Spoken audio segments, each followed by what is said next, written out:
Heyo everybody, Haku here with my live reaction or read-through for Killing Bites chapters 136 and 137. The one with the sharpest fangs wins.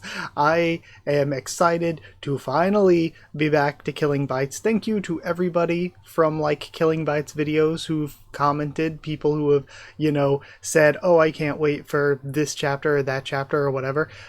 People have brought up 137 a bit, so I didn't even know it was out. The site that I usually read Killing Bites on, that I usually read when I do most of my videos, only 136 is out.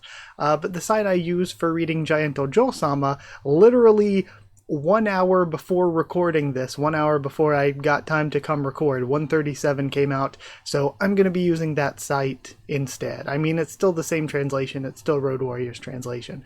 So we'll be reading 136 and 137, and I think there's another two big Sahara-san between them, and I don't know what else there is to say. I mean, I thought the series was ending. I was pleasantly surprised that it's probably not, so, I want more. I am excited for more. For me personally, what does Killing Bites provide to me that I'm not really getting from other manga and anime and stuff? I guess it's hot girls turning into furries, turning into animals. That's what it is providing that I'm not being provided with elsewhere. And what are its strong points? What does it do the best at? For me, the high points of Killing Bites are the fights and the fan service. That's pretty much always what it does best.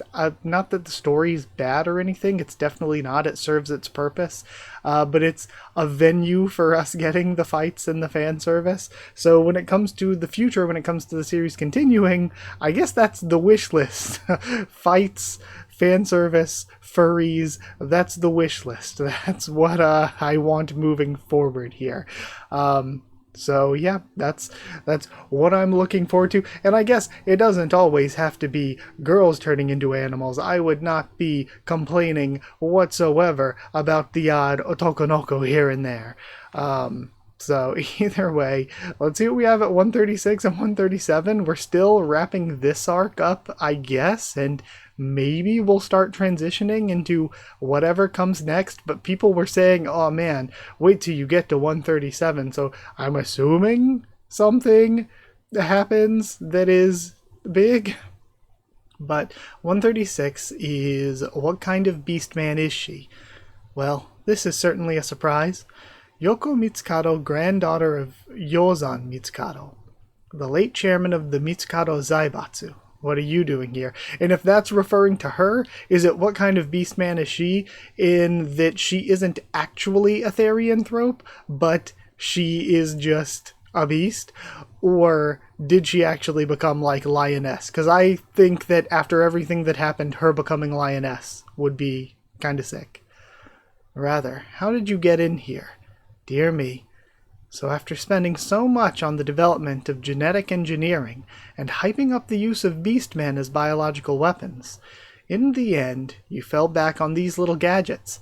It really is inconsistent and disappointing. A truly mindless management strategy, if he were alive to see it. I'm sure grandfather would say just the same. She's kind of spitting. She's kind of cooking here. I mean, his whole thing was the age of man is over. The age of dinosaur is here. The age of dinosaur is back. And yet, you get your ass kicked as a dinosaur and you're relying on guns and technology. That man's greatest fault was that he loved beastmen far too much. I mean, hey, real. We see him at the Mutsujiro's Animal Kingdom. I never knew exactly what possessed him, but at some point he became obsessed with therianthropy. He even went to the effort of teaming up with Ishida and Sumitomo in order to access their beastman brokers. And yet he never intended to exploit beastmen for their full potential. However, I am quite the opposite. Beastmen and the procedure that creates them are not such important innovations in and of themselves. In fact, beastmen are nothing more than tools that drive mankind's innovation overall. That is the mind behind my management strategy. You're wrong. No man is a mere tool. Then let us have a reality check. You yourself were nothing more than a tool I used to control the financial world, and now you're in range of another one of my tools. And as much as I would love to reminisce about the old times, in celebration of our oh-so-touching reunion, I'm actually quite busy right now, so if you would just die already.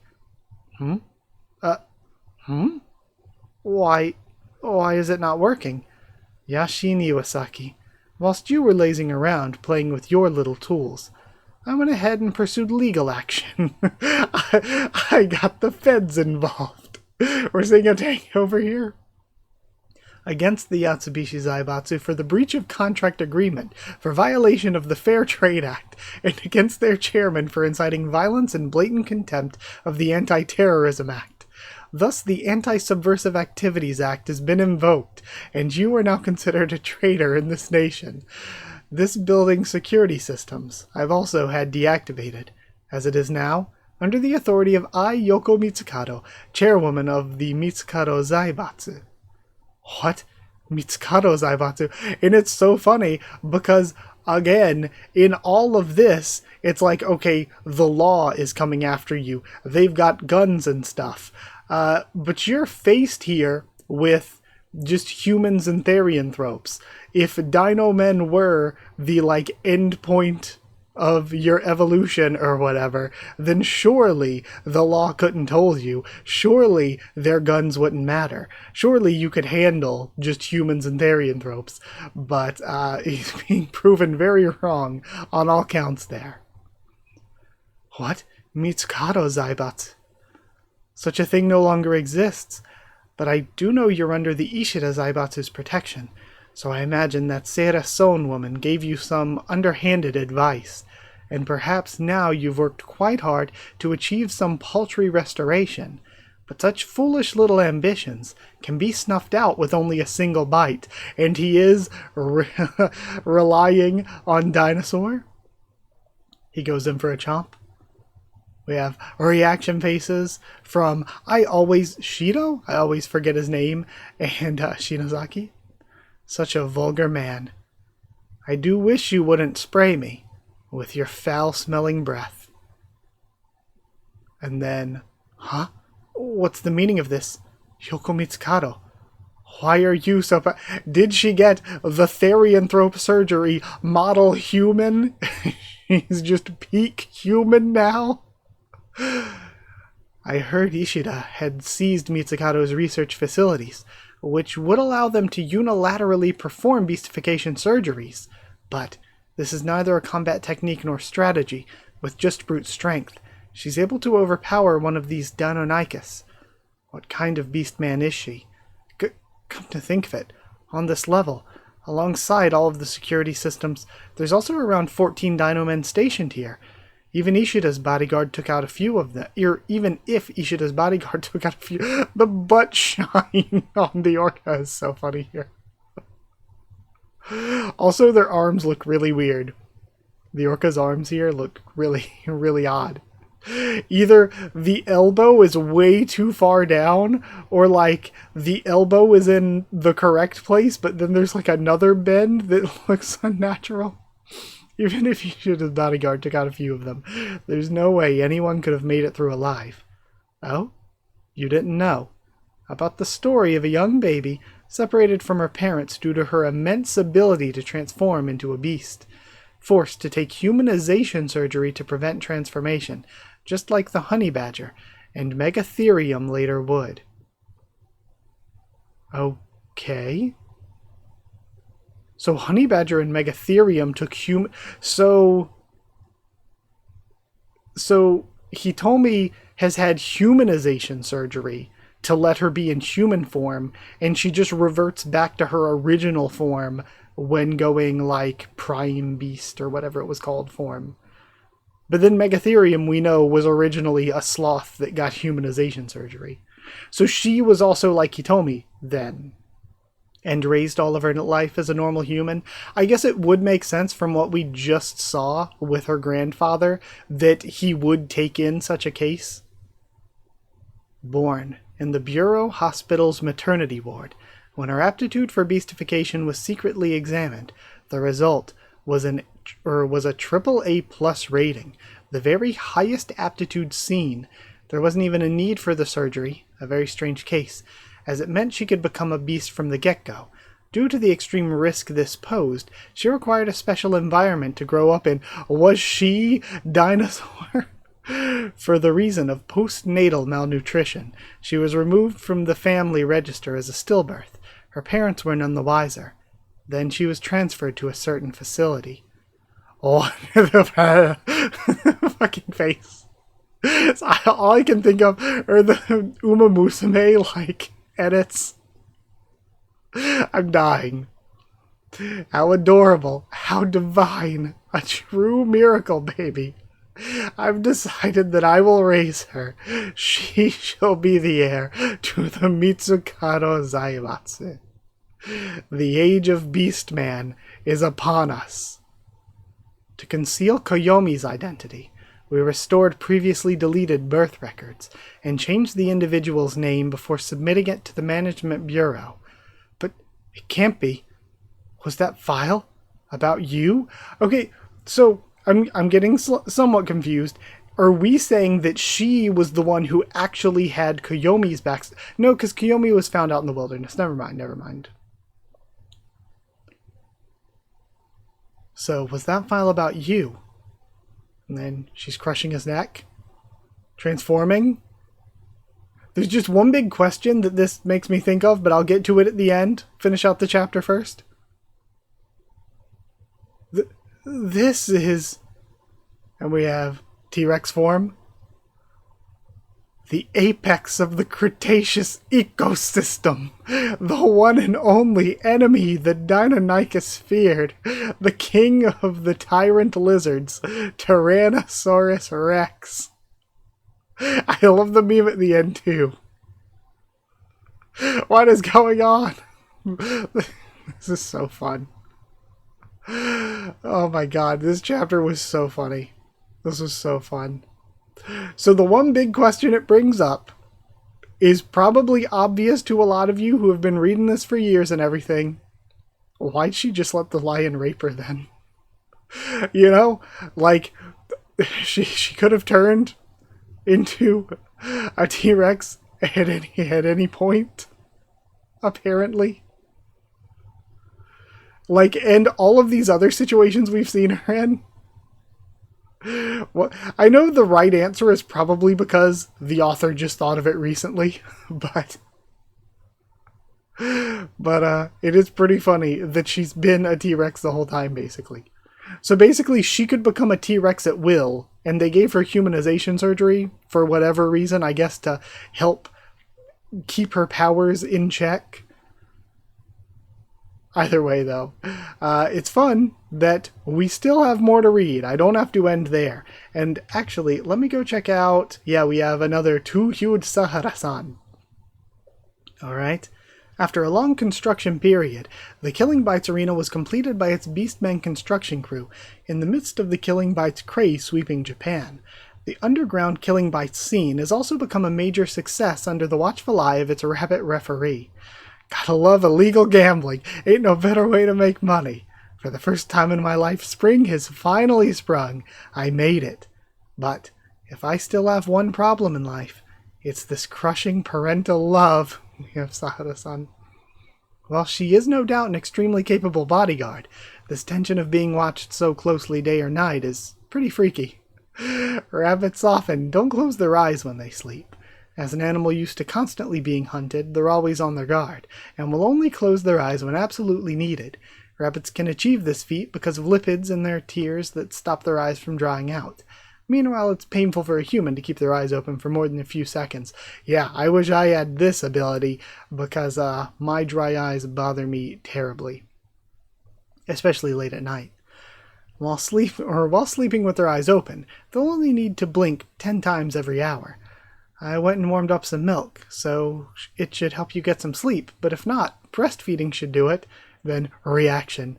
Ooey, the note left behind, don't look for me. To be continued. See you next volume.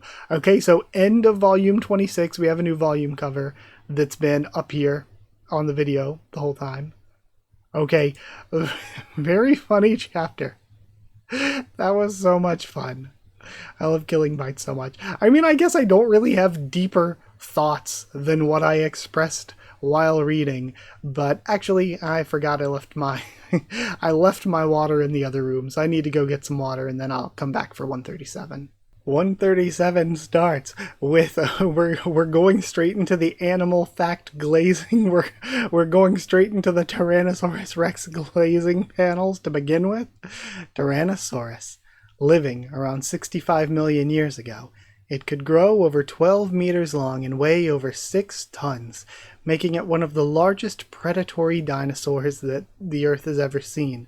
And few would argue against the idea that out of all 4.6 billion years of the Earth's history, it has never seen a greater predator than it. Chapter 137, I wish everyone could become beastmen. Oh, is this how it is? So be it. But you know, like me, you're just a business person. When it comes to killing bites, you're a total amateur. And so your fighting abilities and mine are evenly matched. Immediate chomp. Then they are shocked. Oh no. Okay, so we didn't die from that. I was going to say if we just straight up kill it, if she bites off his head, that, I keep saying, okay, hopefully they survived this crazy injury. Hopefully they survived that crazy injury. I feel like getting his head chomped off would be, you know, probably actually fatal. But then again, we don't know what the Killing Bites tech is like. Instead, he just experienced someone's fetish. No, he's getting thrown. This panel is so funny. He hits like a window or something. That was close. Thankfully, this 40mm thick tempered glass laminated with polycarbonate. You'd need a missile launcher to break through it. And then he just gets slammed between the tail and the glass. Gah! And he shatters through it. Hey, hold on a moment. There's no reason for one such as I to die like this. I don't know. You got feathers and stuff. Could you not, like... And you're tanky enough to be crushed by a T-Rex and all. I feel like once you're tanky enough to be crushed by a T-Rex, fall damage really doesn't affect you. I feel like, you know, he should be pretty immune to fall damage at this stage. Falls down screaming. And then we have the de-transformation here. Okay. Looking good. Phew, how refreshing. Indeed, it's just like you said. Your foolish little ambitions were snuffed right out. Oh my god, that is a good-looking panel. And all it took was one bite. Tyrannosaurus, you... And then the random SWAT-looking guys bust in and start aiming guns at all of them. This equipment, they're from the Tokyo PD's Security Bureau, the SAT. Well, although I had a contingency prepared for such an emergency, and so requested the Commissioner of the Tokyo Metropolitan Police to deploy the Special Assault Team, it seems you've cleaned up on your own quite nicely, Yoko. We have Sonseira. Not quite. There is still an important matter to attend to here, your ladyship. Reichi Shido, you will turn yourself in to these police and will explain to them that these crimes of bioterrorism had nothing to do with either the Bureau or the Zaibatsu, and everything to do with Yashin Iwasaki's ambitions. You will testify to this. In return, the Ishida Zaibatsu and the Mitsukado Zaibatsu, by my name, Mitsukado Yoko, they shall support your plan to beastificate all humanity. If such terms satisfy you, Shido... Understood, Your Excellency. Almost too easy. Chief Advisor of the Ishida Zaibatsu, Sonseira. Surely she knew of the bloodshed that would result, and yet feigned ignorance, even going as far as to deliberately encourage Yashin's rampage. Again, she has been very mysterious for dozens of chapters at this point. I'm glad for you, Shido. Now your dreams may come true. Instead of fading into the darkness, from now on, it's Ishida's, not the Atsubishi's. No, it's by my will and my pleasure that from today a new financial world, a new humanity, and a new evolution will be born. Breaking news. Coming in from the headquarters of the Killing Bites Management Bureau, there are reports of a series of terrorist attacks related to a recent tournament event. Okay, so two things. At first, I would be like, oh, fuck yeah, baby. Therianthropize the whole world. That sounds awesome. That sounds amazing.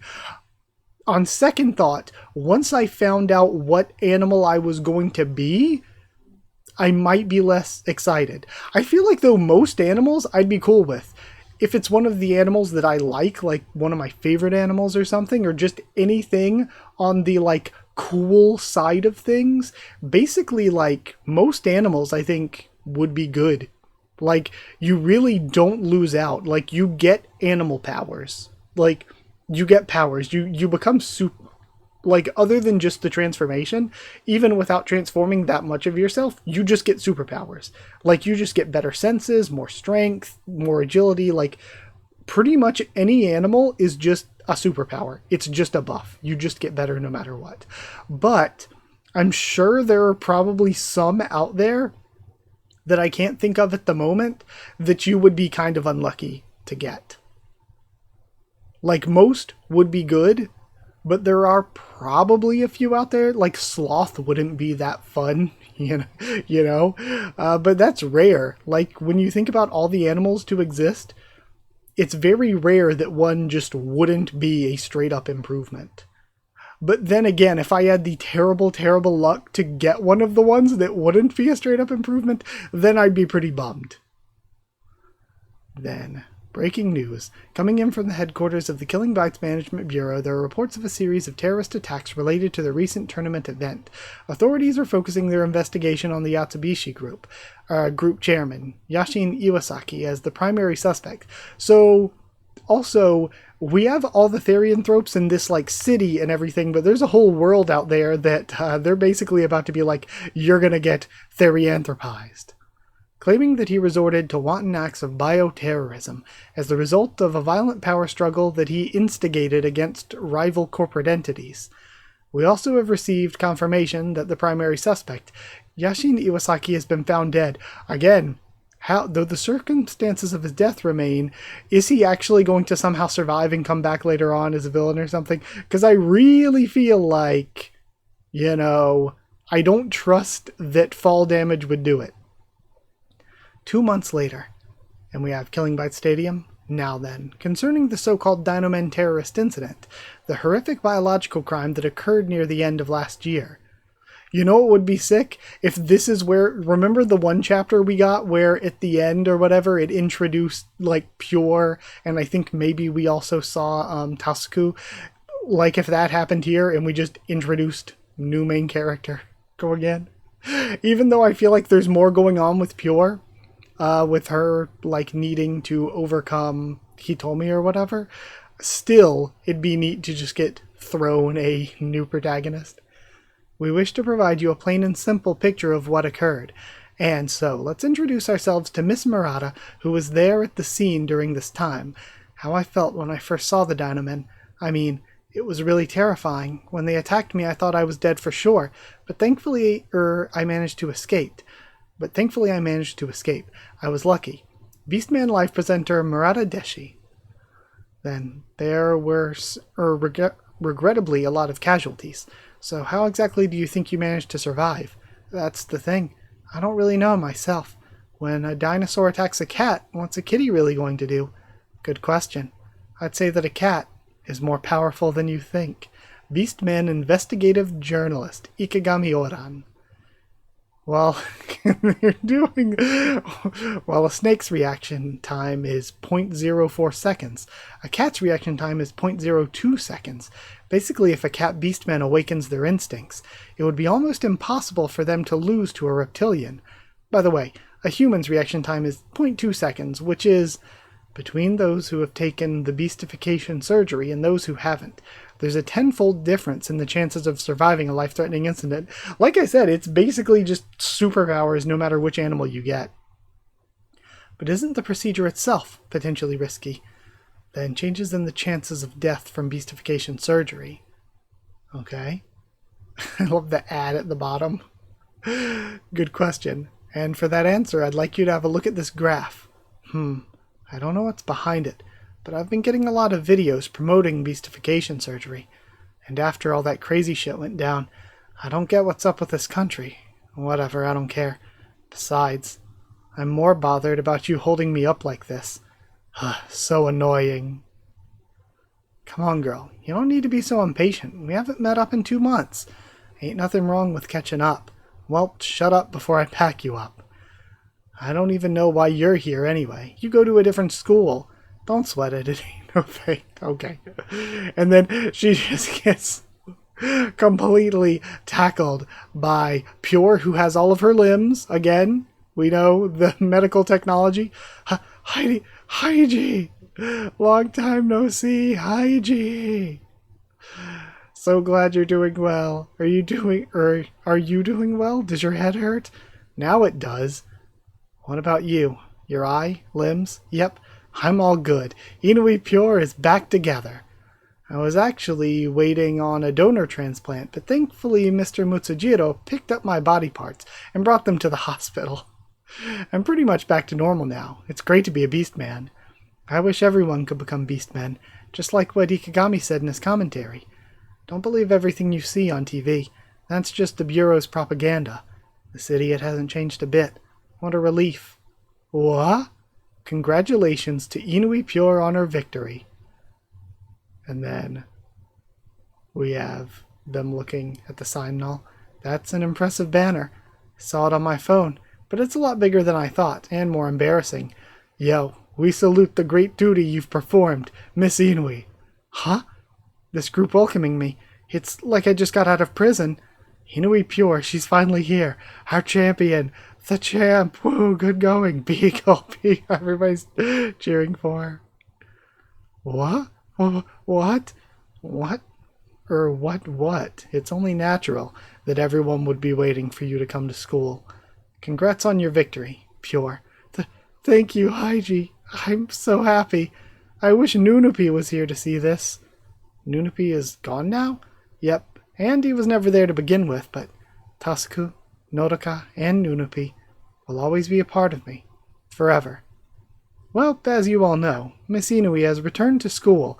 Class 1D temporary homeroom teacher, Brute Giraffe Chiyomatsu Igawa. As one who also participated in last year's tournament, I was very impressed by her performance, and am very pleased to see her return to school. However, a student's job is to study, and even before the extended hospital stay, her grades weren't very good to begin with, so in order to catch up, she'll have to attend remedial lessons after school. With that in mind, shouldn't I get some kind of reward for winning? An exemption from some tests? A second-rank promotion? Negative. Although this institution is primarily focused on training brutes, it's also supposed to teach beastmen sufficient academic skills. It is by all means a proper school. Also, I'm just thinking, it's so crazy. We have been in this tournament arc for probably a couple years now, actually. It's probably actually been years. So it's nuts to now, like, be getting into something new. And especially in light of recent incidents, there's high expectations that it act as such. Therefore, not even the strongest beastmen can neglect their education. Well, at least you'll score a 5 in Okajima-sensei's phys ed course no matter what. Ugh, what a joke. A champ at the back of the pack. And I even promised to go on a karaoke date with Haiji after school. I didn't. I was planning on taking a nap so you'd leave me behind. Anyway, I have another important announcement. While there is not much time left in this semester, from today onwards we have someone new joining our class. Allow me to introduce the new transfer student. She looks surprised, related to what I was saying earlier. And then Haiji surprised as well. According to this girl's former school, they're no longer equipped to teach her anything more, and so the Board of Education... Ifitzy told me this is going to be so funny, because isn't she like 26 or something at this point? So the Board of Education has seen to bump her up a few grades. Okay, up a few grades. I will be so glad if it is Koyomi. I hope you'll all be kind to our former elementary school student. Okay, so she's jumping from elementary school. No way, that's... Nice to meet you. I'm Soren Deinonychus, Uzaki Koyomi. Yes! Yes! I am so happy. I hope to get along with all of you. Let's go. She survived. We get more Koyomi. You all know at this point I am a heavy Pure and Koyomi shipper. So let's go. And oh man, Road Warrior at the end using that panel. Or those panels, I guess. The images from both of them. Wow. What a good... That was a long chapter, too. That was so long. That was so long, but it's good.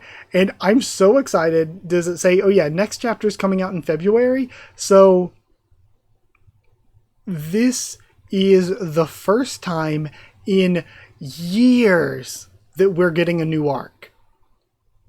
And before that, even the arc before the tournament was kind of building up to the tournament. So now that we've had the tournament, it's like we are totally moving into something else. It's the first time we've done so in forever. I am so excited. Such a great chapter. And a great set of chapters. Like, this was a great chapter, and this is really big for the future of the series and where we're moving forward and everything. But last chapter, 136, was also very fun. That was a very funny chapter. And in general, I guess I don't have more to say than what I said in the middle of this. Like, I had fun. I enjoyed it. It was very good. I also want to say, I really hope we get to see a lot more of the characters we already know, because I do want more of them, obviously, but also new characters. And it seems like Hippo survived, so Hippo's good. It seems like most people survived. The only one we confirmed dead was Yashin, and I think he probably survived. There's no way fall damage did him in from what we've seen from everybody else. So I want some more of these other characters too. Sahara and Ui, of course, want more of those two, but also characters like Otter that we saw quite a bit of in the tournament I want to see more of. I feel like I don't want to continue without more of Best Girl Cheetah. I want more of Eruza, so much more there. And also definitely want more of like the salamander and that whole group that we met there with, like the Siberian, the salamander. Weren't the anteater and kangaroo also part of that group? So to see more of that group would be good. More of them as characters. I liked the salamander. And then definitely, I don't know where she fits into the rest of this, but especially with the interactions with Pure and everything. And also, I guess she did have a lot of important fights. She was around a lot. I just want more Hyena. I don't see where she fits into the story moving forward, but I want more Hyena. And then obviously, our main characters kind of going on here. I want more of Koyomi and more of Koyomi and Pure. It's so funny, the characters that I care the least to see more from are the characters that we started the series with, Nozomu, unless I'm getting his name wrong, which I often do, and Hitomi. I personally don't care as much about seeing more of what they have to offer. What they had to offer at the beginning was good starting the series off and all, but then we got into these new characters, and I just like these new characters more. I like the new characters more. And what they have had to offer in these arcs with the new characters, I feel like hasn't been as strong. Other than Hitomi losing fights, which I think was a good way to build up other characters like Heidi or Haiji. I think that other than that, what they have provided to me is not that much that I care about. And also, the prospect now that we're moving into a new arc to see new characters. Also, we had characters that were just introduced, like the Orca, that we barely got to see anything out of. So some more of the Orca would be good. But it makes you think we've covered so many animals already. What more animals do we have to go to at this point for future arcs and future characters? Either way, though, I loved this. I'm very excited to continue on in the future and everything. So thank you for watching. Like if you did like the video, comment down there. Tell me what you thought of these chapters, my thoughts and reaction. Subscribe for more Killing Bites, much more on the channel. Follow on Twitter if you want. If you want a link to the Discord server, it's free and open for anyone. If you want to help support the channel by sharing around or dropping a super thanks, it's really appreciated. If you want to help support the channel by becoming a member or patron, just hit join down below to become a member, or go to patreon.com/Haku of the Tubes, or a link will be in the description to become a patron. Thank you so much to people who are members and patrons. You get your name at the end of videos in addition to helping support the channel and One Piece Bingo a little bit early. So thank you to chosen regulars Evan Hawley and Bertie Wooster, Magical Girls Dee Ban and Maru, Cherryton Student David Langstaff, Slayer Candidates SG and Stan Cedar, and Pure Elements, Pate Ardial, and Elsa the Storyteller. Thank you so much for your support. Thank you so much for watching, and I'll see you all next time.